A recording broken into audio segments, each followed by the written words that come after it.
अमरावती शहरातून मोठी रॅली काढत प्रहारचे उमेदवार दिनेश बुब यांनी आपला उमेदवारी अर्ज जिल्हा निवडणूक अधिकाऱ्याकडे सादर केला। यावेळी नेहरू मैदानात प्रचंड जाहीर सभा घेण्यात आली। यावेळी प्रहारचे उमेदवार दिनेश बुब यांनी माध्यमांना प्रतिक्रिया देताना सांगितले की आम्हाला लोकांनी मोठा प्रतिसाद दिला असून माझी उमेदवारी ही जनतेनेच मला दिली आहे।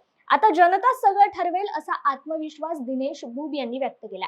अमरावती लोकसभा निवडणुकीत बच्चू कडू यांच्या प्रहार संघटनेने मोठं शक्ती प्रदर्शन करत चुरस निर्माण केली आहे। जनशक्ती विरुद्ध जनशक्तीचा नारा बच्चू कडूंनी दिलेला आहे आणि इथे रुपये जमा करून लोकवर्गणीतून हे निवडणूक होणार असं बच्चू कडू म्हणाले। तुमची काय प्रतिक्रिया? माझं म्हणणं होतं, बच्चू बोलले की 100 रुपये घ्या। 1 रुपयात काय होते आजच्या जमान्यात, पण ती एक सिम्बॉलिक आहे, ती जनसामान्याची उमेदवारी आहे, त्याचं एक द्योतक आहे। आणि सगळ्यात महत्त्वाचा विषय आहे की ही उमेदवारी जनतेनेच ठरवलेली आहे। पक्ष सुद्धा जनतेने ठरवला आहे, पक्षाची आणि उमेदवाराची सांगड सुद्धा जनतेने घालून दिलेली आहे। हे या निवडणुकीचं वैशिष्ट्य आहे। नवनीकरणाचं सगळं आव्हान तुमच्या समोर असणार आहे।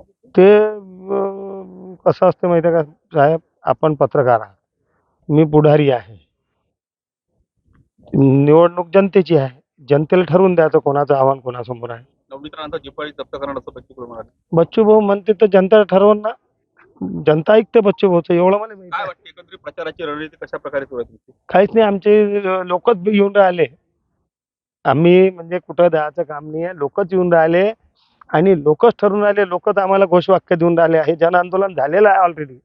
विजयाचा आत्मविश्वास आहे। लोक ठरवतील ना, आम्हाला तर आहे, म्हणूनच फॉर्म भरला ना।